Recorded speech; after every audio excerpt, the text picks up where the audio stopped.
SSN news में बलिकार ख़बर शामिल कंदा हलूं। सॻियूं मां महराम खान मंगणे जो जी रिपोर्ट। सॻियूं भरिसां समी शहर जे शाह इनायत पेट्रोल पंप जे मालिक जी दादागिरी। गुज़िरियल 1 महीने खां पेट्रोल पंप जे फ़ी लीटर ते मनपसंद रेट मुक़ररु थियल। तेल में लाथ बावजूद शाह इनायत पेट्रोल पंप समी इंतज़ामिया तेल जी अगन लाथ न कई। फ़ी लीटर 230 रुपया रेट मुक़ररु। रोज़ानी लखे रुपयनि जी करप्शन कई पई वञे। DC एयरपोर्ट तोड़े एसी सूबेदार शाहरुख खान मंगाण रिश्वत एवज़ अंगूठो निंड सुतल।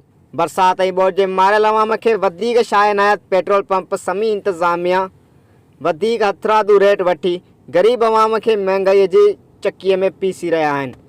वाज़े रही त गुज़िरियल 1 महीने खां हुकूमत पेट्रोल फ़ी लीटर 239 रुपया 60 पैसा रुपयनि मां घटिताई करे 226 रुपया 50 पैसा रेट मुक़ररु कयो। पर शाह इनायत पेट्रोल पंप समी इंतज़ामिया तेल जे क़ीमत में घटिताई बावजूद मनपसंद अघु 230 मुक़ररु करे बरसात ऐं ॿोॾि मुतासिर ग़रीब अवाम खे ॿिन्ही हथनि सां फुरण लॻा।